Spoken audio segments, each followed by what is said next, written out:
Bago po natin ibigay ang hapag sa ating butihing kalihim, nais ko lamang pong anyayahan ang lahat ng mga kasapi ng ating ika-16 na kongreso na dito po sa harapan umupo at nang sa gayon mas malapit tayo sa ating screen para makita po natin ang presentation.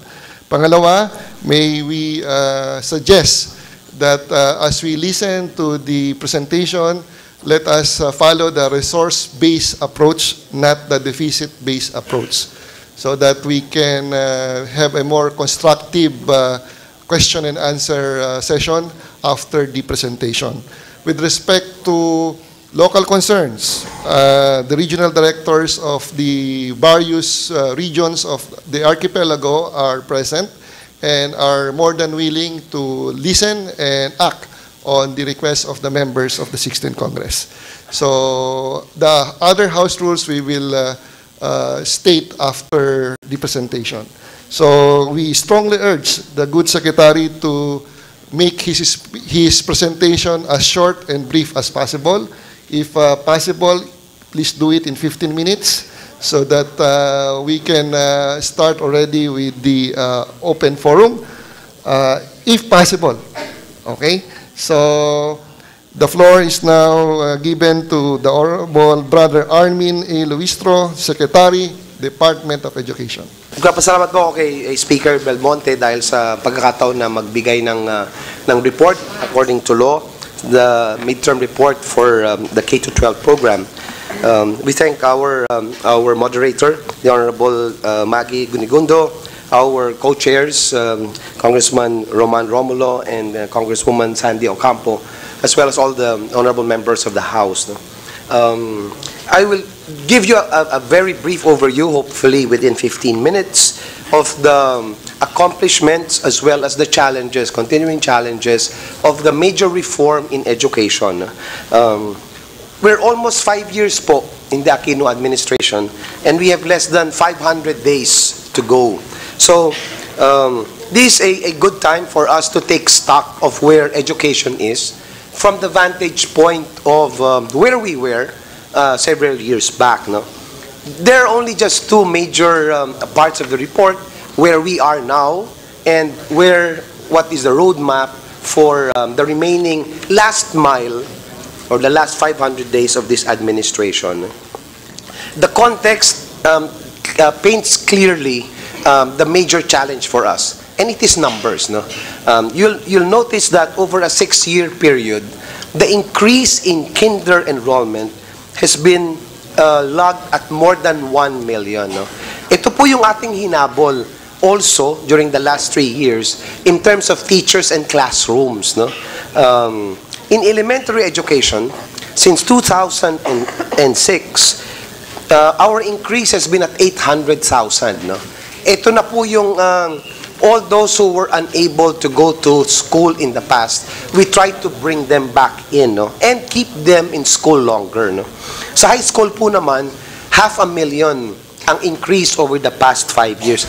Ang total po nitong increase natin since 2008 is 2.4 million. No? So, lahat po ng shortages since 2010, including all of these new entrants into school, are the continuing challenge of DepEd. No? I'm happy to report that with the 24 million students that are currently in school, you'll notice that by cohort, 80% of an estimated number of 80% of our 5-year-old children are already in school. Mas mataas pa po yan dahil ito yung actual net. Yung iba po dyan, pinilit papasukin ng mga magulang kahit hindi pa abot yung tenga at sinabing 4-year-old na yan, kaya nakapasok po yan sa grade 1. Pero over time, we wish to keep that at the standard na 5-year-old yung kinder po natin. No? Pero pag tingnan po ninyo yung sa elementary at saka sa high school, ang maganda pong balita rito ay malapit na po tayo sa 100% coverage. No? Ang real challenge po is to look for these 5 or so % who are not in school yet. And that is where we would need the help of all barangay officials, because by law, everyone should be in school. No? If we're able to do that over the next 2 years, the total enrollment just in basic education from 5-year-olds all the way to 18 years old, kapag nandiyan na po, nakakasana po yung senior high school, papalo po yan sa around 27 million. Pag titinan po ninyo over the 6-year period, yung ating pong population increase at saka yung provisions natin for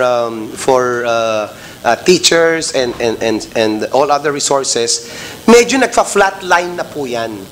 So, hindi na po tayo masyadong maghahabol in the succeeding decade. No? Kaya makaka-concentrate na po tayo dyan doon sa ating basic quality of education. No? Yung sa quality po naman, makikita po ninyo na dahan-dahan pong umaakyat yung ating completion rate. Actually, masaya po ako dito dahil akala ko mas mababa. Yung reports po natin, close to 79 sa elementary, and 75% of those who enter elementary and high school are able to finish.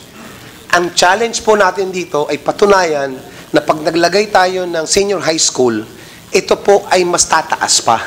At yung curriculum po natin ay nakabase doon sa ating pag-aaral tungkol sa ano pa yung pangangailangan, so that especially boys, sa high school po, yung boys tend to drop out and girls stay on. No? And that's why we're pushing for other programs that are less than the usual academic programs. No? Yung achievement test po naman, marami pong problema sa achievement test, but that is our only source of information on how our learners are getting educated. No? So, this year po, si Yusek Dina is actually reviewing lahat yung framework natin on assessment, but failing a substitute for the National Achievement Test, yung ating figures are still showing na mayroon po namang gradual increase in achievement over time. No? Pero, I am personally not happy with these figures yet. No? But we will be able to address this in a more focused manner after we do a total review of the assessment framework. No?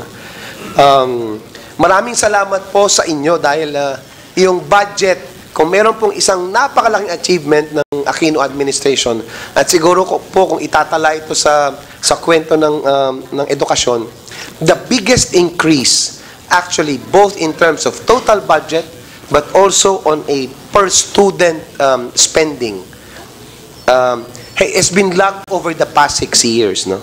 Since 2008, we have increased the education budget, and I'm only talking of basic ed, no?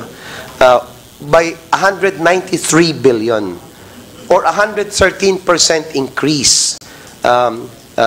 Yan po ay 2014 pa lang. Hindi ko po isinama dyan yung 2015, I'm sorry, kasama na pa yung 2015 budget. No?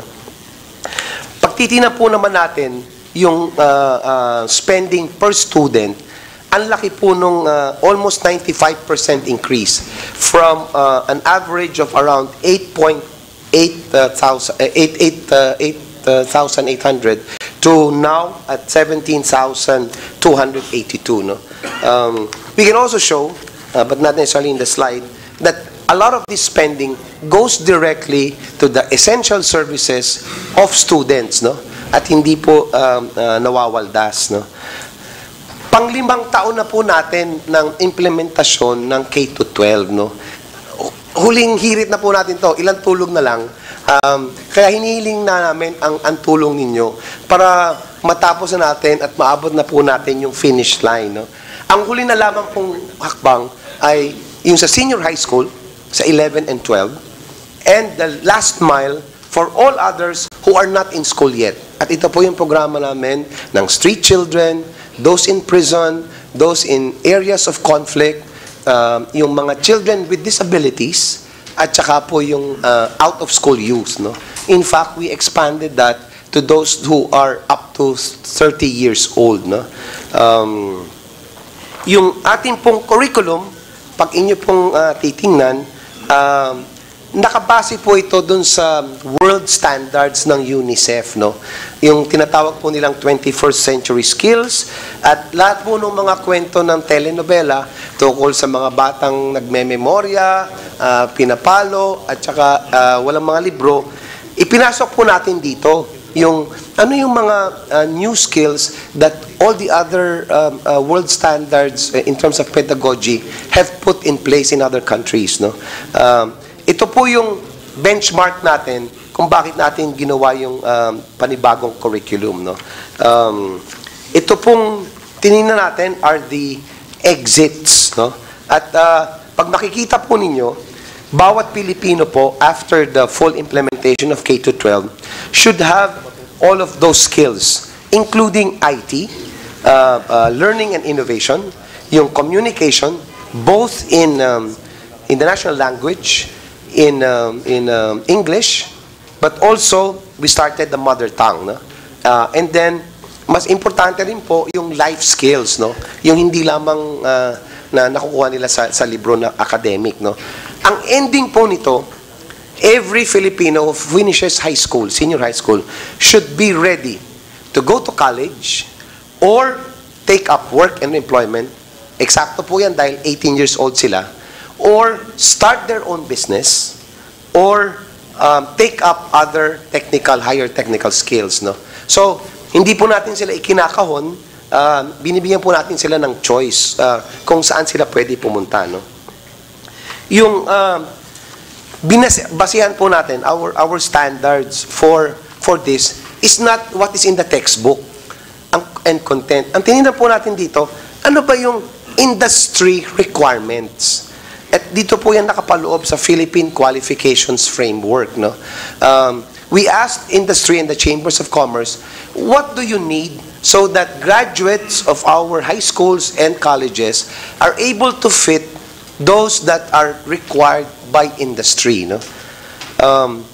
They are now in the Philippine Qualifications Framework. Hindi pa po finalized yan, but that's part of it. And then, ang ginawa po ng DepEd, together with CHED and TESDA, we broke it down into key stage outcomes para hindi lang naman evaluate natin sa pag-graduation na. So, meron po kaming 4 na stages, yung grade 3, grade 6, grade 10, at saka grade 12, no? Kung dati po, parang may mass promotion, bahala na, basta nakatapos ka ng grade 3, diretso na sa grade 4. Ang gusto namin, sinusulong po ng DepEd ngayon, huwag nating pilitin yung bata na ma-promote kung hindi pa niya na ma-master yung pangangailangan doon sa key stage na yan.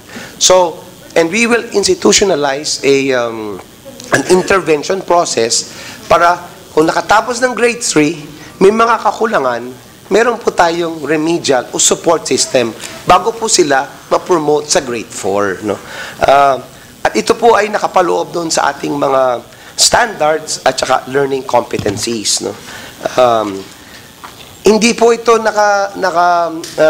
konsepto lang. Pag pumunta po kayo ngayon sa DepEd website, ang detalye po ng lahat ng curriculum mula sa write-up, sa content, sa learner modules at teacher guides, ready na po ito for printing, is actually in the DepEd website since a year ago. So, pati po yung mga feedback about kung may errors, we are happy to receive them kasi hindi naman po, aminin ko po, hindi naman po perfecto yun, no?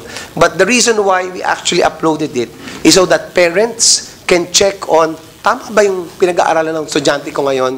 Week 3, grade 3 science. Pwede pong tingnan niya ng ano. Yung mga teachers, pwede po silang tingnan, kung ako'y grade 3 teacher, pwede kong tingnan, ano ba yung pinag-aaralan sa grade 4 para medyo seamless, no? Lahat po ng detalye na yan, nandoon naman sa ating DepEd website, no? At we will be happy to receive your feedback kung meron po kayong nakikitang, this is the first time po na yung aming curriculum has been widely accessed, no? Yung curriculum din po, binabalansin natin dito. Yung, syempre, ang tutok po natin, kailangan learner-centered, no? Kung ano mga pangangailangan ng bata. Pero, meron din po tayong mga standards para hindi naman nako-compromise yun, no? And, Very, very strong sa DepEd yung cultural sensitivity. Kaya yung ating IP communities, yung mga minority groups, atin pong sinisigurado na hindi sila na-ease out dun sa national curriculum. Meron pong elbow room so that they are not just tolerated and respected, but those values are enhanced and nurtured. Kasi yan naman talaga yung treasure ng Pilipinas, no? To be able to create a curriculum na diverse but unified in the curriculum itself, no? Makasisigurado po ako, pag tingnan po ninyo yung DepEd website at yung ating curriculum, kayang-kaya po nating tapatan ang kahit anong curriculum. In fact, pag tingnan po yung curriculum sa United States, sisigurado po ako, mas maganda yung curriculum natin kaysa makikita nyo sa ibang mga estado sa US, no? Kasama na po dyan yung ating mga panibagong ipinasok sa mother tongue-based multilingual education, no?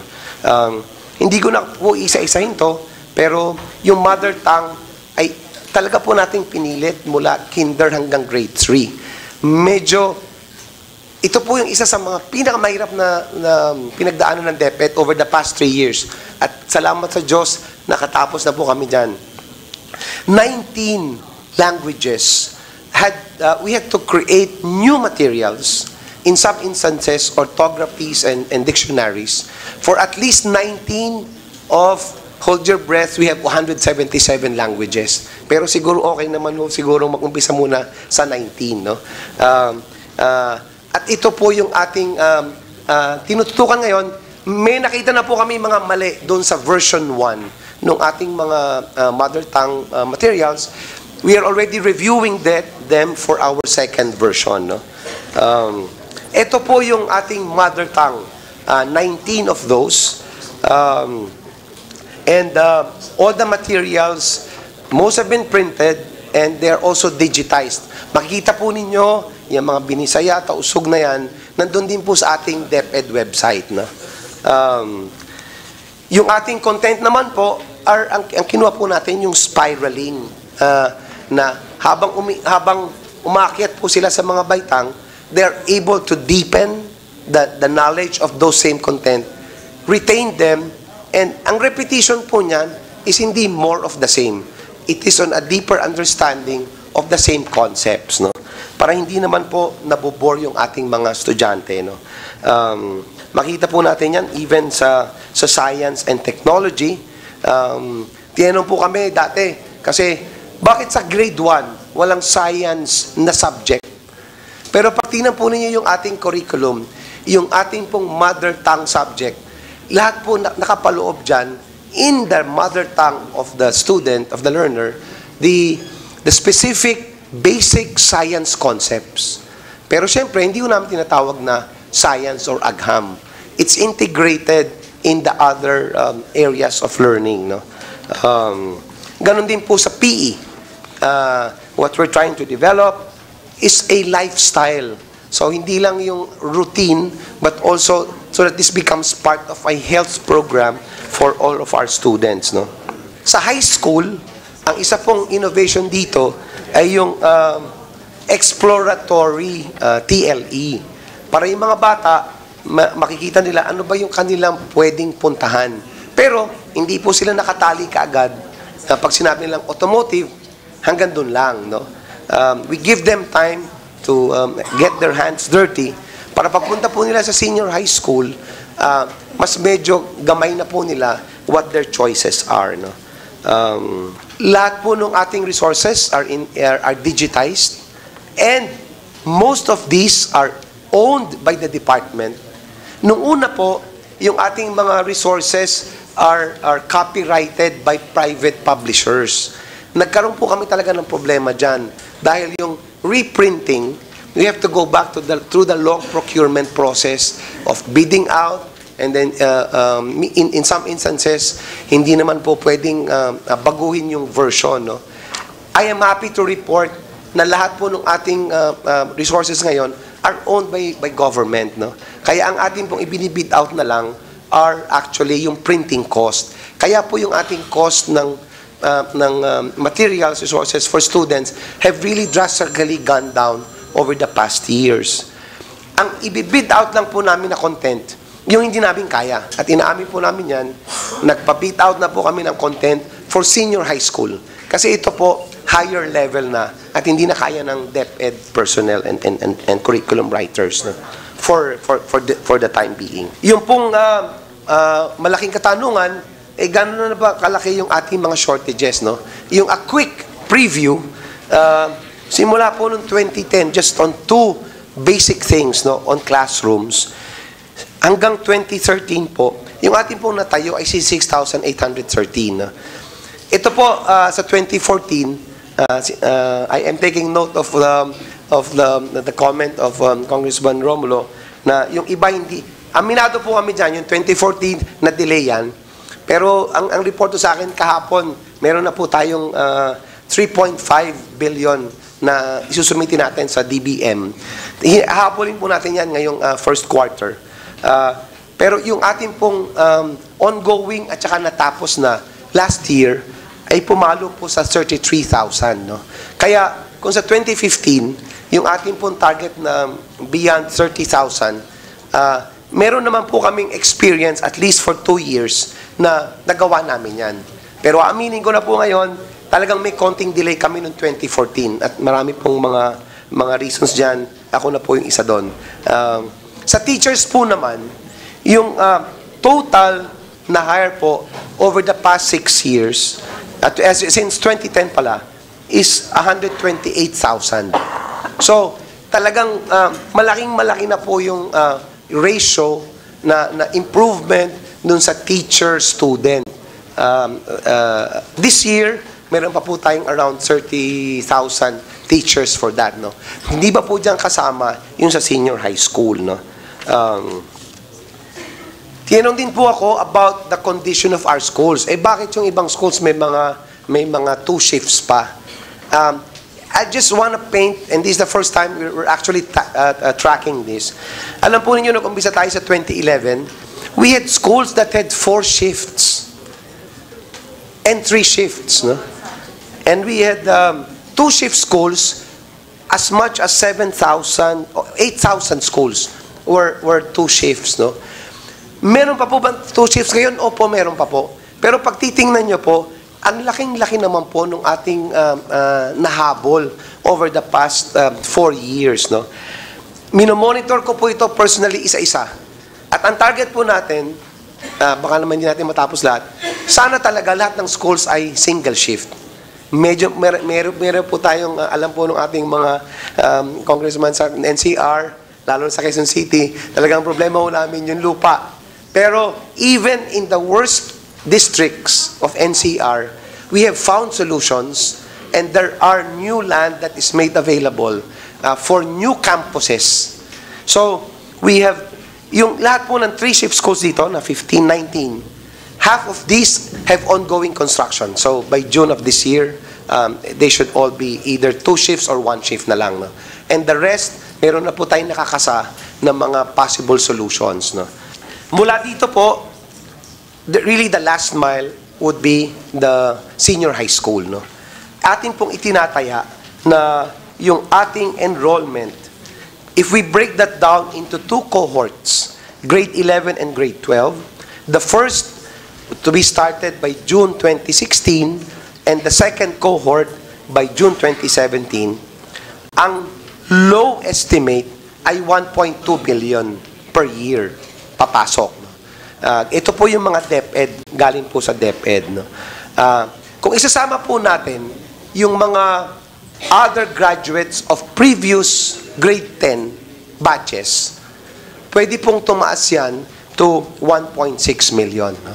So, ang low numbers po natin ay 1.2 per year. No? Ang aming pong proposal, at meron po kaming mapa, is to have around 800,000 in DepEd schools. And to allow students to choose outside of DepEd schools like SUCs, LUCs that will open senior high schools, as well as private HAIs that wish to offer senior high school. No? Ang maiiwan po in our latest estimate nationwide, pero mag-iiba-iba po to by region, is around mga 400 to 500,000 na mag-enroll sa senior high school sa mga non-DepEd schools, SUCs, LUCs, tsaka sa private. No? Yung current enrollment po nung mga kolehiyo ngayon na natatakot na mawawalan sila ng enrollment is around that number. Kaya medyo maganda po yung numero na tinitingnan natin for 2016. No? Based on our estimate, we would need around 30,000 teachers for grade 11 and another 30 pag the succeeding year. So, a total of 60,000. No? Yung junior high school po ng DepEd ngayon is mga 7,900. Ito po yung mga high schools all over the country.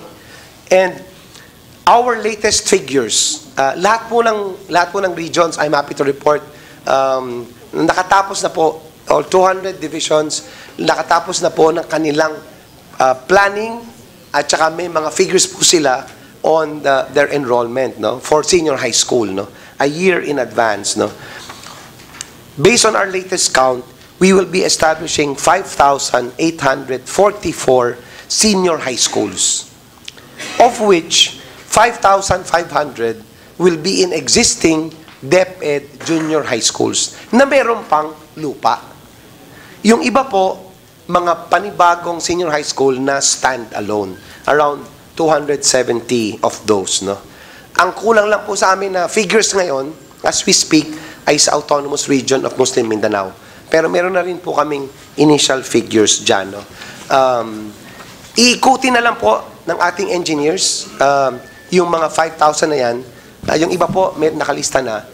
Ang target po natin, naka 80% na kami, before March 31 of this month, we will be able to identify per congressional district kung saan yung definitely magtatayo tayo ng classroom para yung pong construction can start by second quarter.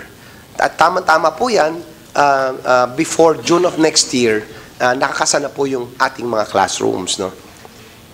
Yung, ang naging problema po dati sa mga programa, pag hindi po well-coordinated, yung na-mention na nga po na nasusobrahan yung ibang areas, ibang programs, tapos wala naman trabaho.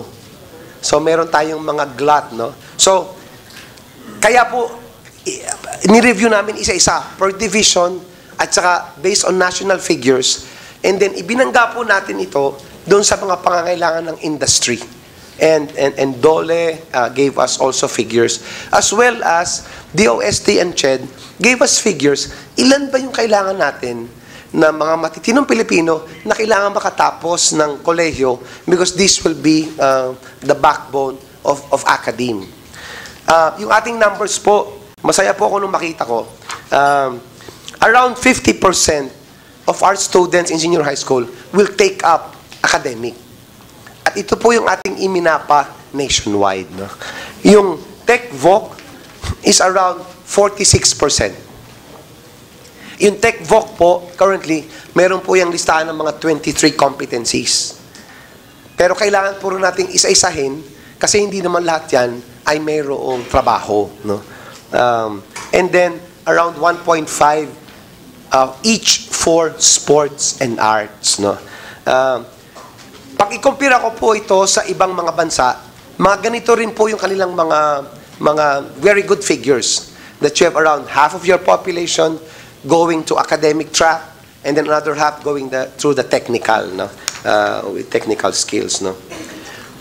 Kung ito po yung gagamitin natin na estimates, ang ating pong kakailanganin na itayo ngayon para sa 2016, just sa classrooms pa lang po, ay yung mga 29,000 or 30,000 classrooms. No? Salamat po sa inyo, yung 2014 budget for senior high school at saka sa 2015, sapat po yan para dun sa pangangailangan na yan. Kaya by second quarter, pwede na po talagang umpisahan. No? Ang hihilingin po namin tulong sa inyo ay yung sa 2016 na more or less the same number of classrooms. No? Yung mga upuan, hindi po masyadong problema yan, kasi nakakasana rin po yan. Yung kailangan nating pagtuusan yung equipment. Kasi may mga procurement problems dito po, both sa COA side and the DBM side. Pero we will meet with them in terms of fulfilling the requirements of law. Pero masalimuot po yung bidding process sa mga equipment. No?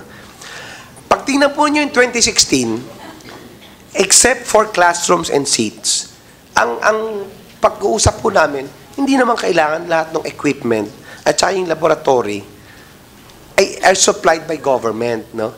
Yung amin pong pinag-uusap ngayon ay PCCI nationwide at pinamapa po namin kung sino sa mga industriya ang handang makipag-partner with DepEd. At meron po kaming mapa niyan all over the country. They are offering that the laboratory can be housed actually in the specific industry. Maganda po yan para sa estudyante natin dahil kasama na po dyan yung on-the-job training. Ang iningi po natin sa industriya, wag lang yung equipment. Isama na rin po nila yung practitioners who will also supervise and teach our students who will be on the job. No? Marami po sa ating universities na magtatayo ng senior high school, meron na pong laboratories.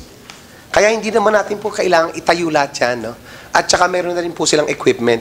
Ang kailangan lang po natin, further matching, refine the matching, para hindi tayo gumastos ng panibago. No?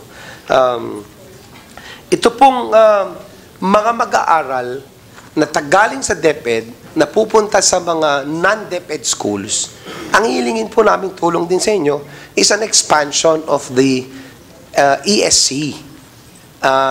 Ang bagong features po nito sana is a more a better way so that students can actually choose the university or the senior high school na gusto nila na puntahan that matches their interest as well as their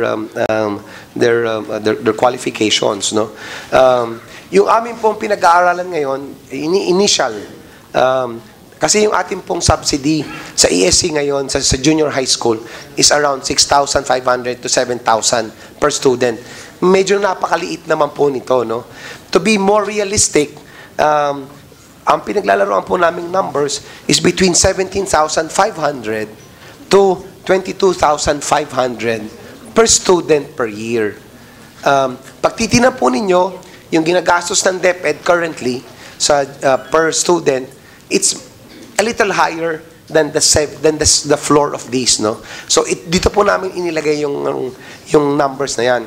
Siyempre po yung ating private schools, ang hiningi sa amin, baka naman pwedeng taasan pa. Pero ito po ang ipinablish namin na initial numbers na medyo kaya namin i-justify sa DBM at saka sa Congress. No? Ang SUCs at saka LUCs, dahil may pondo naman po sila at meron na silang equipment and teachers, ang proposal po namin, babaan ng konti yung voucher. Pero bigyan naman po rin natin ng konting suporta para at meron po kaming numbers na nakalagay dyan. No? Kung magagawa po natin yan, ito na po yung final big picture for 2016 and eventually for 2017. No? Magkakaroon po tayo ng mga 3 million na panibagong estudyante. Half of which will be in grade 11 and the other half in grade 12. No? Every year, henceforth, makakagraduate na po tayo ng mga high school, but definitely with so much more competencies than our usual high school graduates. No? All of them legally can work if they so wish. They will have either NC2, if not NC3 in some instances, but also a core set of subjects that if they so wish naman, they can also go to the university. Ang mangyayari po dyan, at the end of grade 12, pag gumraduate po sila, ang choices ng graduate ay the following. I go full-time college, either here or abroad. I go half-time college and half-time work or half-time my own small business. No? Pwede rin po naman, I go straight to work and not go to college. Pwede rin naman, I go to work for 2 years, 3 years, and then if I gain experience, nakatapos ako ng Tech Voc, I take an engineering course in college. No? So, ito po yung scenario for the graduates of 2018. No? But I think the biggest contribution to the economy is a workforce of not less than 1 million every year. That pagpapasok po yan sa industriya should be getting a higher base pay than what they are getting now. No? Yung pong mga senior high schools na nag-apply for a permit, ito na po yung numbers natin. Around 1,300 such permits. No? Some private, may kasama na po ditong higher education. No? So wala po akong duda na interesado at gustong-gusto ng mga institutions, both public and private, to start their own senior high school. No? By end of this March, we will be able to issue the actual probationary permit. Kaya talagang maikasa na po ng mga senior high school proponents yung kanilang mga programa. No? Ito po yung ating mapa ng current, sa kaliwa po, yung junior high schools, mga 7,900. Itatayo po natin sa kanan, ito po yung mga panibagong senior high schools. No? Halos maabutan po yung numbers. No? This is the first time in history that we will have a major establishment of a program nationwide. No? Ang atin pong pinasok dito, dapat kahit yung pinakamaliit na munisipyo, kahit 6-class municipality, should have at least one senior high school. So, yun po yung ating pangako. Wala pong munisipyo, kahit gaano kaliit, ang mawawalan ng senior high school. Pangalawa po, yung medyo malalaki na mga syudad, bibigyan po natin ng catchment areas para medyo equitable at accessible to as many. No? Example po, pasensya doon po sa iba, ito po yung medyo I'll give you an example of a small municipality. Sa Tiwi po, meron po 3 DepEd schools na magtatayo ng senior high school. Bawat isa po sa eskwela na yan, doon sa aming mapa, nakalagay, very specific, anong track, anong stream, at saka ilang estudyante. Kaya yung numero po namin, nakadistribute yan. No? Bibigyan po namin, upon request, we will give you the indicative numbers.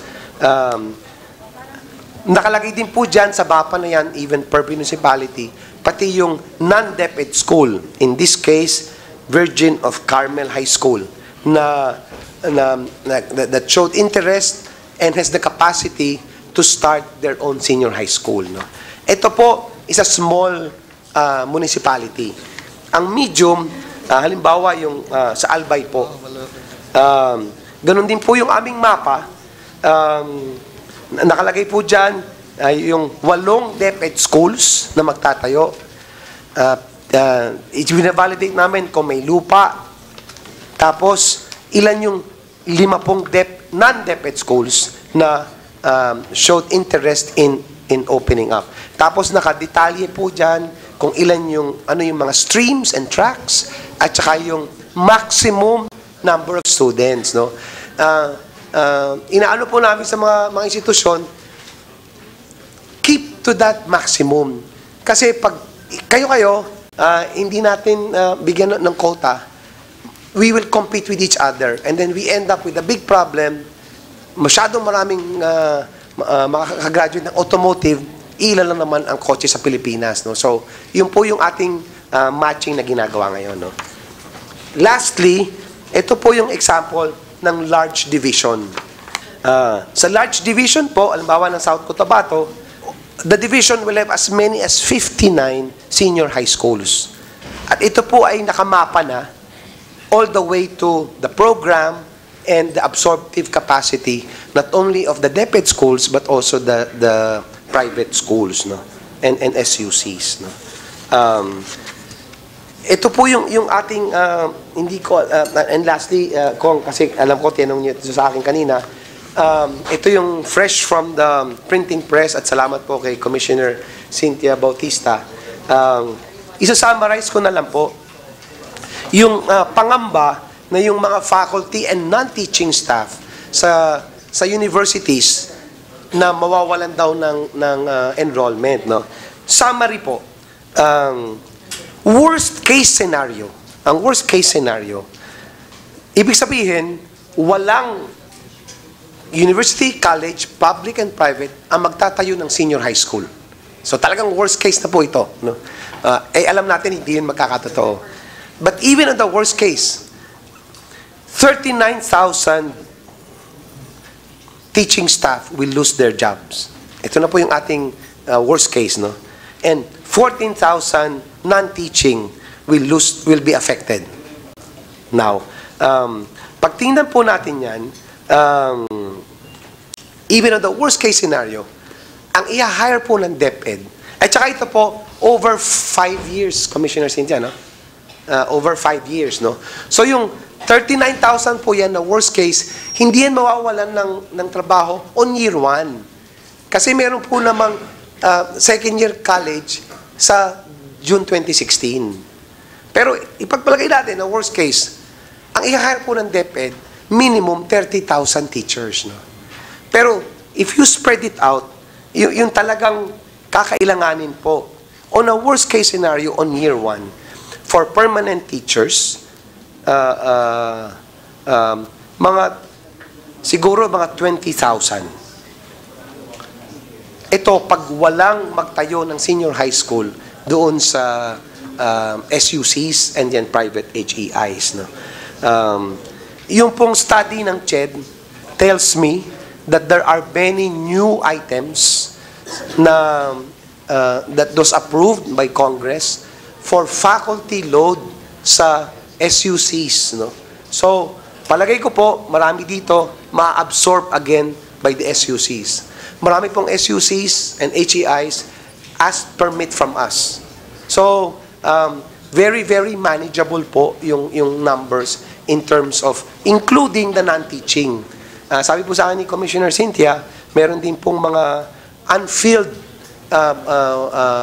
posts pa rin yung non-teaching even in university, no? So I can give you in an attachment form the details of this, but essentially the message of DepEd is and CHED and TESDA as well as DOLE is nandun na po tayo sa ating last mile.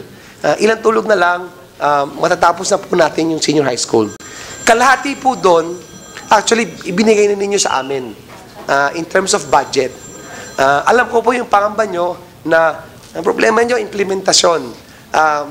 Inaamin ko po, meron kaming kakulangan noong 2014. Ang maipakita po namin in the next quarter, na lahat po nung hindi namin natapos ng 2014, at lahat po nung mga budget for senior high school ng 2014 and 2015, may ikasa po yan sa second quarter of this year, no? At wala po akong duda, ang kailangan kulang na lang po namin yung suporta at tulong ninyo because as we push for the last mile, I am sure we would need all the help we could get for the implementation of K-12. No? Maraming salamat po, and sana po we're able to address most of the concerns that you have. Thank you.